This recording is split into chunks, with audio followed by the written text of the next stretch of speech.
ሰላም ጤና ይስጥልን በመላው ዓለም የምትገኙ የተወደዳችሁ የሮሃ ቲቪ ተከታታዮች የሰኔ 17 2018 ዓ.ም የምሽት ዜናውን ይዘንላችሁ ቀርበናል። በሸዋ ጠቅላይ ግዛትና በጎጃም ግንባሮች የፋኖ ሰራዊት በአገዛዙ ጥምር ጦር ላይ መብረቃዊ ድል ተቀዳጅቷል። በርካታ የመከላከያ አመራሮች ወደ ፋኖ ተቀላቅለዋል። የግንባር መረጃ ይዘናል። የተባበሩት መንግስታት ድርጅት በብልጽግና አገዛዝ የተገፉትን የቀድሞዋ የኢትዮጵያ ፕሬዝዳንት ሳህለወርቅ ዘውዴ ከፍተኛ ዓለም አቀፍ ሹመት ሰጠ። የሱዳን ጦር እስከ ኢትዮጵያ ድንበር የከፈተው መጠነ ሰፊ ማጥቃት ታላቁ የህዳሴ ግድብ ለሚገኝበት ቀጠና ከፍተኛ የወታደራዊ ደህንነት ስጋት መደቀኑ ተገልጿል። መረጃውን ይዘናል። በማዕከላዊ ኢትዮጵያ ሀገሪቱ ፍጹም መሪ አልባ መሆኗ ያረጋገጠ ግድያ ተፈጽሟል። በአገዛዙ ታጣቂዎች በተፈጸመ ጥቃትና እገታ የክልሉ የጸጥታ አካላት ተገድለዋል። ሰሙታላችሁ። የምስራቅ ሊቢያ የኢትዮጵያ ዜጋዎች ወደ ሀገሪቱ እንዳይገቡ በሁሉም መንገዶች እንዳገደች ዝርዝሩን ይዘናል። አድማጭ ተመልካቾቻችን አብራችሁን ልትቆዩ ከፈቀዳችሁ እነዚህ መረጃዎች በዝርዝር የምናሰማችሁ ይሆናል። የሮሃ ቲቪ ወቅታዊና ሀቀኛ መረጃዎች እንዲደርሷችሁ ቻናሉን ሰብስክራይብ፣ ላይክ እና ሼር በማድረግ አሁኑኑ ቤተሰብ ይሁኑ። በሸዋ ጠቅላይ ግዛትና በጎጃም ግንባሮች የፋኖ ሰራዊት በአገዛዙ ጥምር ጦር ላይ መብረቃዊ ድል ሲቀዳጁ በርካታ የመከላከያ አመራሮች ወደ ፋኖ ተቀላቀሉ። የአብይ አህመድ 25ኛና 54ኛ ክፍለ ጦሮች ያለምንም ጥይት ጩኸት እየፈራረሱ መሆናቸው ሲታወቅ ሽንፈትን መቋቋም ያቃተው የብልጽግና ጦር በመካነ ስላሴ አንደኛ ደረጃ ትምህርት ቤትና በእንስሳት ሕክምና ማዕከላት ላይ ሰፊ ውድመትና ዘረፋ ፈጽመዋል። የአማራ ሕዝብ የህልውና ተጋድሎ መሬት ላይ እያገሳና የጠላትን አከርካሪ እየሰበረ ለመቀጠሉ አዳዲስና አስደሳች ድሎች ከየግንባሩ እየተሰሙ ነው። በአፋብን ሸዋ ጠቅላይ ግዛት አሳምነው እዝ ከሰም ሁለተኛ ኮር ስር የሚገኙ ሶስቱ ክፍለ ጦሮች ማለትም የቡልጋ የነበልባልና የኃይለ ማርያም ማሞ ክፍለ ጦሮች በጋራና በቅንጅት በወሰዱት ወታደራዊ እርምጃ በአገዛዙ ጥምር ጦር ላይ እጅግ ከባድና መብረቃዊ ምት ማሳረፋቸው ታውቋል። የአገዛዙ ጥምር ጦር በ42 ተሽከርካሪዎች የተጫነ እጅግ ግዙፍ የሰው ኃይል በማጓጓዝ የፋኖን ሰራዊት ደመስሳለሁ በሚል ቀቢጸ ተስፋ በ6 አቅጣጫዎች ተንቀሳቅሶ የነበረ ቢሆንም የፋኖ ሰራዊት በደረሰው ቅድመ መረጃ መሰረት በ3 አቅጣጫዎች ስልታዊ ከበባ በማድረግ ከአክርሚት ወደ ሰቃዎቹ ይጓዝ የነበረውን ኃይል ሙሉ በሙሉ አሽመድምዶታል። በጥቃቱም በርካታ ቁጥር ያላቸው የብልጽግና ጦር አባላት የተደመሰሱ ሲሆን የተበታተነውና የቆሰለው ኃይል ወደ ተራራማ ቦታዎች መሽጎ ድጋፍ በመጠባበቅ ላይ እንደሚገኝ ተረጋግጧል። የፋኖን ክንድ መቋቋም ያቃተውና ልማደኛ የሽብር ባህሪ ያለው የብልጽግና ኃይል ሽንፈቱን ለመሸፈንና የንዴት መውጫ ለማድረግ በአካባቢው በሚገኙ 4 ቀበሌዎች ማለትም በስቻት፣ በጎርፎ፣ በአክርሚትና በሰቃጮ ላይ በከባድ መሳሪያ ተኩስ በመክፈት የአርሶ አደሩንና የነጋዴዎችን መኖሪያ ቤቶች፣ ሱቆችና ግሮሰሪዎች በኃይል ዘርፈዋል። ወርቅ፣ ልዩ ልዩ ጌጣጌጦችን፣ የህዝብን የምግብ እህሎች፣ ሽሮ፣ በርበሬ፣ ዘይትና ዱቄት ሳይቀር የዘረፉት እነዚህ የታሪክ አተላዎች በመንገድ ላይ ያገኟቸውን ንጹሐን የቤት እንስሳት ጭምር በማረድ ዘራፊነታቸውን በተግባር አሳይተዋል። በሌላ በኩል በአፋብን በላይ እዝ ሜጀር ጀነራል ውባንታ አባተ ኮር ጉና ክፍለ ጦር ስር የሚንቀሳቀሱት የአንዳቤት ብርጌድ አርበኞች በከባድ መሳሪያዎችና በሜካናይዝድ ታግዞ በእብሪት ሲተለተል የዋለውን የብልጽግና ጦር በመካነ ስላሴ፣ በውቤ ከተማ፣ በጉልት፣ በአፋፍ፣ በጎምለል፣ በወሰንጃ፣ በወይበኝና በቤተ ማርያም ተራራ ማማዎች ላይ ስልታዊ በሆነ የሞት ወጥመድ ውስጥ በመክተት አከርካሪውን ሰብረውታል። የፋኖን የጨበጣ ውጊያ መቋቋም ያቃተው ጠላት በመካነ ስላሴ ቀበሌ የሚገኘውን የእንስሳት ሕክምና መስጫ ሙሉ በሙሉ ያወደመ ሲሆን የአንደኛ ደረጃ ትምህርት ቤቱን የርዕሰ መምህር ቢሮ ሰባብሮ የገቢ ማሰባሰቢያ ደረሰኞችን በመቅደድ ጸረ ልማትነቱን በተግባር አሳይቷል። እንዲሁም ከንጹሐን አርሶ አደሮች ላይ በጥሬ ገንዘብ 55,000 ብር የጦር መሳሪያና የቴክኖ ሞባይል ስልኮችን በጉልበት መቀማታቸው የቡድኑን የመጨረሻ የውድቀት ምዕራፍ ያሳየ ሆኗል። ይህ በእንዲህ እንዳለ የአገዛዙ ሰራዊት ምንም አይነት የመዋጋት ስነ ልቦና የሌለው መሆኑንና የብልጽግና መከላከያ መዋቅር ያለ አንድ ጥይት ጩኸት እየፈራረሰ መሆኑ ተጋልጧል። በትናንትናው ዕለት የ25ኛ ክፍለ ጦር መበታተኑን ተከትሎ በዛሬው ዕለት ደግሞ ከ201ኛ ኮር 54ኛ ክፍለ ጦር የተውጣጡ በርካታ ቁጥር ያላቸው ወታደራዊ አመራሮች መሳሪያቸውን ይዘው የህዝባዊውን የፋኖ ጦር ተቀላቅለዋል። የተቀላቀሉት ወታደራዊ አመራሮችም መዲ ታደሰ የፐርሰኔል ኃላፊ ከድጓ ጽዮን፣ ቻይና ሰርኳ ከሲራሮ ድጓ ጽዮን፣ አሸናፊ አበራ የሰው ኃይል፣ ጉተማ አብዱ የሬጅመንት ቲም መሪ፣ ምክትል 10 አለቃ ዳንኤል ጌታነ የመረጃና ደህንነትና ጣሂር ሃሮ የተባሉ መሰረታዊ ወታደሮች ሲሆኑ በፋኖ አመራሮች ደማቅና ወንድማማችነታዊ አቀባበል ተደርጎላቸዋል። በተያያዘ ዜና በአማራ ፋኖ ብሔራዊ ንቅናቄ ወሎ ቤተ አማራ ሚኒሊክ እስር የሚገኘው የጸሐፌ ትእዛዝ አክሊሉ ሀብተወልድ የፖለቲካ መኮንኖች ማሰልጠኛ ማዕከል ከእዙ 105ኛ ኮር ከተውጣጡ የፋኖ አባላት መካከል ለ49 ቀናት ጥልቅ ስልጠና የወሰዱ የሶስተኛ ዙር 27 የፖለቲካ መኮንኖቹን በደመቀ ሁኔታ አስመርቋል። ተመራቂዎቹ በቆይታቸው ፖለቲካ፣ የአማራ ብሔርተኝነት፣ የጦርነት ፕሮፓጋንዳና የፋኖነት ፍልስፍናን ጨምሮ ሰፊ ስልጠና የወሰዱ ሲሆን የታላቁን የጀኔራል አሳምነው ጽጌን ታሪካዊ ቃልና አደራ አንግበው መሬት ላይ ከሚደረገው ወታደራዊ ድል ጎን ለጎን በጠላት ላይ የሐሳብና የፕሮፓጋንዳ የበላይነት ለመውሰድ የህዝብን የማስተማርና የማደራጀት ከፍተኛ ብሔራዊ ኃላፊነት ይዘው ወደ ቀጣዩ የትግል ምዕራፍ ሙሉ ዝግጁነት መሸጋገራቸውን ማዕከሉ በኩራት አስታውቋል።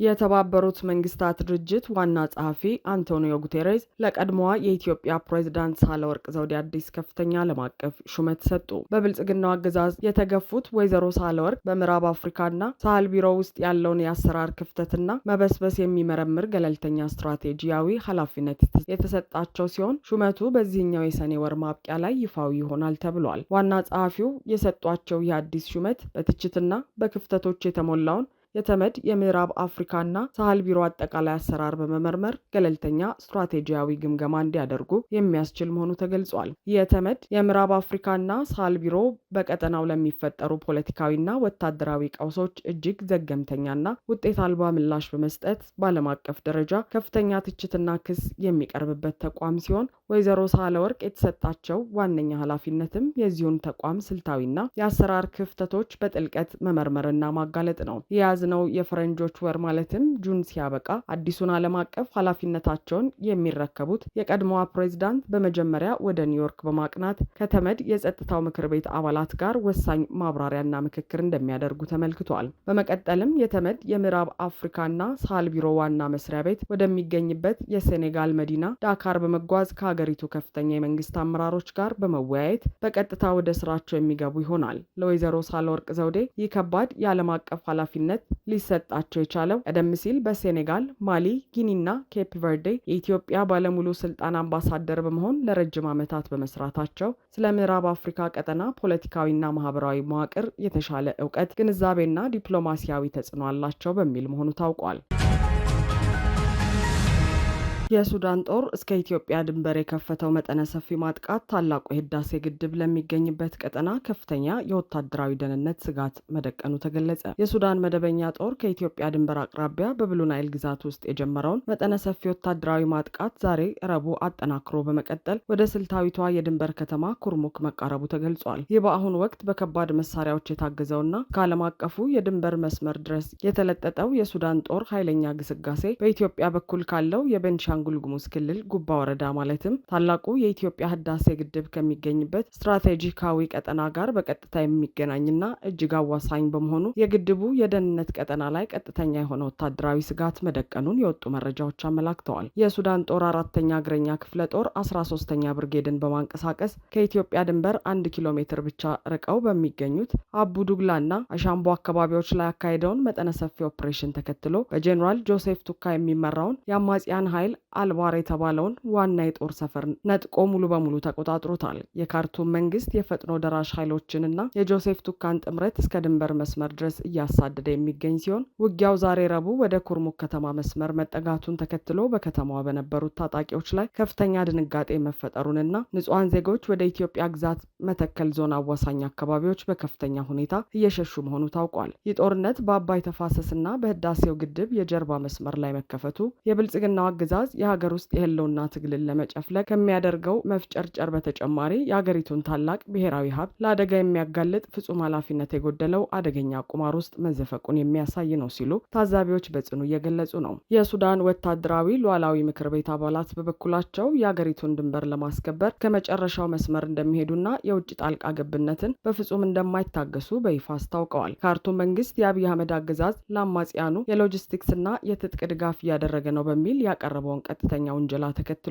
የሱዳን ጦር ይህንን ቀጠና መቆጣጠሩ በቀጣይ ከካይሮ ጋር ያለውን ወታደራዊ ጥምረት በመጠቀም በግድቡ ላይ ተጨማሪ ወታደራዊና ፖለቲካዊ ጫናዎችን ለመፍጠር በር ሊከፍት ይችላል የሚል ከፍተኛ ስጋት በኢትዮጵያውያን ዘንድ ተፈጥሯል። ይህ በእንዲህ እንዳለ ውጊያው ከድንበር መስመሩ እጅግ በመቃረቡና የከባድ መሳሪያዎች ተኩስ ድንበር ተሻግሮ ወደ ኢትዮጵያ ግዛት ውስጥ ማረፍ በመጀመሩ በአካባቢው ገበሬዎች ላይ ከፍተኛ ስጋት ወድቋል። የብልጽግናው አገዛዝ በዛሬው ዕለት በመተከልና በኩርሙክ አቅጣጫዎች ለፈጥኖ ደራሽ ድጋፍ ለመስጠት እንደሆነ የተገመተ እንቅስቃሴ አድርጓል። የአገዛዙ የሰራዊት አባላትንና የሪፐብሊካን ጋርድ ክፍለ ጦርን ወደ ድንበር መስመሩ በከፍተኛ ሁኔታ እያስጠጋ መሆኑን የአካባቢው የዓይን እማኞች አረጋግጠዋል። በአጠቃላይ በአብይ አህመድ አገዛዝ የተሳሳተና ለጎረቤት ሀገራት ምቹ ያልሆነ አደገኛ የውጭ ፖሊሲ ሳቢያ የህዳሴው ግድብ የሚገኝበት ስትራቴጂካዊ ቀጠና በጦርነት እሳት ውስጥ የመውደቅ አደጋ እንደተጋረጠበትና ይህም ሀገሪቱን ወደ ከፋ የብሔራዊ ደህንነት ቀውስ እየገፋት መሆኑን ተንታኞች አስገንዝበዋል። በምስራቅ ጉራጌ በአገዛዙ ሸኔ ታጣቂዎች በተፈጸመ ጥቃትና እገታ የክልሉ የጸጥታ አካላት ተገደሉ። ይህ ጥቃት በመላ ሀገሪቱ ፍጹም መሪ አልባ መሆኑንና የጸጥታ ጉዳይ ከቁጥጥር ውጪ መውጣቱን ያሳየ ሲሆን ከአዲስ አበባ በአራቱም አቅጣጫና በመላ ሀገሪቱ በሚፈጸሙ እገታዎች ላይ ራሳቸው የአገዛዙ የጸጥታ ኃይሎች ተሳታፊ መሆናቸው እየተነገረ ነው። በማዕከላዊ ኢትዮጵያ ክልል ምስራቅ ጉራጌ ዞንና በኦሮሚያ ክልል ደቡብ ምዕራብ ሸዋ ዞን በሚዋሰኑበት ቀሬ በተባለ ስልታዊ ቦታ ራሱ በአምባገነኑ አገዛዝ በቀጥታ በሚደገፉ ያገዛዙ የሸኔ ታጣቂ ኃይሎች በተፈጸመ ጥቃት 3 የፖሊስና የጸጥታ አባላት መገደላቸውና አንድ ሌላ አባል ክፉኛ መቁሰሉ ታውቋል። ጥቃቱ የተፈጸመው ታጣቂዎቹ ከአዲስ አበባና ከቡታጀራ ተነስተው በዋናው መስመር ላይ ይጓዙ የነበሩ የህዝብ ማመላለሻ ተሽከርካሪዎችን በጉልበት በማስቆም ንጹሐን መንገደኞችን አፍኖ ለመውሰድ ባደረጉት ሙከራና በተቀሰቀሰ ከባድ የተኩስ ልውውጥ መሆኑን የአካባቢው ነዋሪዎችና የዞኑ ፖሊስ መምሪያ አረጋግጠዋል። ይህ በአካባቢው የተፈጸመው ጥቃትና በአሁኑ ወቅት በመላ ሀገሪቱ በየቀኑ የሚከሰቱት እንደዚህ መሰል እገታዎችና ዝርፊያዎች ሀገሪቱ ፍጹም መሪ አልባ መሆኗንና የደህንነት ጉዳይ ሙሉ በሙሉ ከአገዛዙ ቁጥጥር ውጭ መውጣቱን በግልጽ ያሳየ ነው ሲሉ የፖለቲካ ተንታኞች እየገለጹ ይገኛሉ። በአሁኑ ወቅት አገዛዙ በመላ ሀገሪቱ ላይ ምንም አይነት እውነተኛ ቁጥጥርና የበላይነት የሌለው ሲሆን ዜጎች ከአንድ ቦታ ወደ ሌላ ቦታ ተንቀሳቅሰው የመስራት መብታቸው ተነጥቆ የየብስ መንገድ ጉዞ ከአቅም በላይና ወደ ሞት መጋበዝ እየሆነ መጥቷል። በተለይም ከዋና ከተማዋ ከአዲስ አበባ ለመውጣት በአራቱም አቅጣጫዎችና በመላ ሀገሪቱ ቁልፍ መስመሮች ላይ የለየላቸው የእገታና የዝርፊያ መረቦች የተዘረጉ ሲሆን በእነዚህ ስልታዊ ወንጀሎች ላይ ራሳቸው ያገዛዙ የጸጥታ ኃይሎች መረጃ አሳልፎ በመስጠት የፍተሻ ኬላዎችን በማመቻቸትና ከሚገኘው የእገታ ገንዘብ ላይ ድርሻ በመውሰድ በቀጥታ ተሳታፊ መሆናቸው የስርዓቱን ፍጹም መበስበስ ያሳየ ሆኗል። እንደ አካባቢው ነዋሪዎችና የምስራቅ ጉራጌ ዞን ፖሊስ መምሪያ ዋና አዛዥ ኢንስፔክተር ሙሰማ ጀማል ገለጻ ታጣቂዎቹ የህዝብ ማመላለሻ አውቶቡሶችን ካስቆሙ በኋላ በአጠቃላይ 48 መንገደኞችን አግተው ወደ ጫካ ለመውሰድ ሞክረዋል። የወረዳው ፖሊስና ሚሊሻዎች ታጋቾቹን ለማስለቀቅ ባደረጉት የተኩስ ልውውጥ 3 የጸጥታ አባላት ወዲያውኑ ህይወታቸው ሲያልፍ በመጨረሻም 9ኙን የቀሩትን ጨምሮ 48ቱን መንገደኞች ማስለቀቅ መቻሉ ተነግሯል። የዞኑ ፖሊስ ጥቃቱን የፈጸመው አገዛዙ ሸኔ በማለት የሚጠራው የኦሮሞ ነጻነት ሰራዊት መሆኑን ቢገልጽም ቡድኑ እስካሁን የሰጠው ማረጋገጫም ሆነ ማስተባበያ የለም። ይህንን የጥፋት ድራማ ያጋለጡ ተንታኞች የአብይ አህመድ አስተዳደር በአንድ በኩል የህግ ማስከበር ስራ ሰራለው እያለ ህዝብን ሲያታልል፣ በሌላ በኩል ግን ራሱ ሰላም የሚነሳና ጦር ሰባቂ መዋቅር በመዘርጋት የአገሪቱን ሰላም እያደፈረሰ ይገኛል። እነዚህ ታጣቂ ኃይሎች እንዲህ አይነት የለየለት ድፍረት አግኝተው በንጹሐንና በጸጥታ ኃይሎች ላይ ጥቃት እንዲፈጽሙ መንገዱን ያመቻቸው ድጋፍ የሰጣቸውና ድርጊት ፈጻሚ ያደረጋቸው ራሱ ይኸው ያስተዳደሩ ድርብ ማታለያ ሚናና ውድቀት መሆኑን ታዛቢዎች በአገሪቱ ካለው ተጨባጭ እውነታ ጋር በማያያዝ በጽኑ አስምረውበታል። የሊቢያ አስተዳደር የኢትዮጵያ፣ የሱዳን፣ የኤርትራና የሶማሊያ ዜጎች ወደ ሀገሪቱ እንዳይገቡ በሁሉም መንገዶች እገዳ መጣሉ ተሰማ። በአብይ አህመድ አስከፊ አገዛዝ ሳቢያ ሀገራቸውን ጥለው የተሰደዱ ንጹሐን ዜጎች ላይ ዓለም አቀፍ መገለልና መከራ እየበረታባቸው እንደሚገኝ ሲገለጽ፣ በሊቢያ በስደተኞች ላይ መጠነ ሰፊ አፈሳ እየተደረገ መሆኑ ተገልጿል። በአምባገነኑ የብልጽግና አገዛዝ የተሳሳተ ፖሊሲ፣ የጸጥታ መደፍረስና የኢኮኖሚ ውድቀት ሳቢያ የገዛ ሀገራቸውን ጥለው ለስደት የተዳረጉ ኢትዮጵያውያንን ጨምሮ የአፍሪካ ቀንድ ዜጎች ላይ ሌላ አዲስ ዓለም አቀፍ መከራ ተደቅኗል። በሊቢያ በምስራቃዊው ክፍል የሚገኘው አስተዳደር የኢትዮጵያ፣ የሱዳን፣ የኤርትራና የሶማሊያ ዜጎች በሁሉም መንገዶች ማለትም በየብስ በባህርና በአየር ወደ ሊቢያ ግዛት እንዳይገቡ ፍጹም የሆነ ይፋዊ እገዳ መጣሉ ታውቋል። ይህ ማክሰኞ ዕለት የወጣው እጅግ ጠንካራ የእገዳ ውሳኔ ከሀገሪቱ ሰሜናዊ የባህር ዳርቻ ተነስተው የተሻለ ሕይወት ፍለጋ ወደ አውሮፓ የሚሻገሩ የፍልሰተኞችን ጉዞ ሙሉ በሙሉ ለመግታት ታስቦ የተወሰደ ማዕቀብ መሆኑ ተገልጿል። የሊቢያ የባህር ዳርቻ በአሁኑ ወቅት በሀገራቸው ሰላምና መረጋጋት አጥተው ወደ አውሮፓ የባህር ዳርቻዎች ለመድረስ ለሚሞክሩ ንጹሐን ፍልሰተኞች ዋነኛ መነሻ ስፍራ መሆኑ ይታወቃል። እነዚህ ዜጎች በአደገኛና በህገወጥ አሻጋሪዎች አማካኝነት በትናንሽና ለአደጋ ተጋላጭ በሆኑ ጀልባዎች ውስጥ ተጨናንቀው እንዲሳፈሩ የሚደረግ ሲሆን በዚህ አስቸጋሪና አደገኛ የባህር ጉዞ ሳቢያ በየዓመቱ በሺዎች የሚቆጠሩ ወገኖቻችን ህይወታቸውን ያጣሉ። አሁን የወጣው የምስራቅ ሊቢያ አስተዳደር አዲስ መመሪያ ለዲፕሎማቶች እንዲሁም በጤናና በትምህርት ዘርፍ ለሚሰሩ ባለሙያዎች ብቻ እድል የሚሰጥ ሲሆን በተቀሩት ተራ ዜጎች ላይ ግን የጠበቀ ክልከላ አድርጓል። ይህ በእንዲህ እንዳለ ከተለያዩ ሀገራት የሚወጡ ስደተኞች በሊቢያ መልሰው እንዲቋቋሙ የሚደረገውን ዓለም አቀፍ ጥረት በመቃወም ባለፉት ጥቂት ወራት በምስራቃዊም ሆነ በምዕራባዊው የሊቢያ ክፍሎች ከፍተኛ ህዝባዊና ፖለቲካዊ ውጥረት ነግሶ መቆየቱ ተመልክቷል። አምነስቲ ኢንተርናሽናል በቅርቡ ባወጣው መረጃ መሰረት በሊቢያ በሚገኙ ስደተኞች ላይ መጠነ ሰፊ አፈሳ የተካሄደ ሲሆን በሺዎች የሚቆጠሩትም ፍጹም ሰብአዊ መብታቸው ተጥሶ በቁጥጥር ስር ውለዋል። እንደ የተባበሩት መንግስታት ድርጅት ይፋዊ መረጃ በአሁኑ ወቅት በሊቢያ ውስጥ ከ900 ሺህ በላይ ፍልሰተኞችና ስደተኞች የሚገኙ ሲሆን አብዛኛዎቹ ወደ አውሮፓ ለመሻገር የሚሹ ቢሆንም የሚጓዙባቸው ጀልባዎች በተደጋጋሚ በሊቢያ የባህር ኃይል በቁጥጥር ስር እየዋሉ ወደ ሊቢያ እስር ቤቶች እንዲመለሱ እየተደረገ ይገኛል። የፖለቲካ ታዛቢዎች እንደሚያስገነዝቡት የብልጽግና አገዛዝ ሀገርን ወደ ጦርነትና ረሃብ ቀጠና በመለወጥ ዜጎችን ለስደትና ለባዕድ ሀገር ውርደትና መከራ አሳልፎ እየሰጠ መሆኑን ይህ የሊቢያ ውሳኔ ሌላው ማሳያ ነው ተብሏል። አድማጭ ተመልካቾቻችን የሰዓቱ የሮሃ ቲቪ ዜናዎች የተከታተላችኋቸውን ይመስሉ ነበር። አብራችሁን ስለነበራችሁ ከልብ እናመሰግናለን። ሰላም።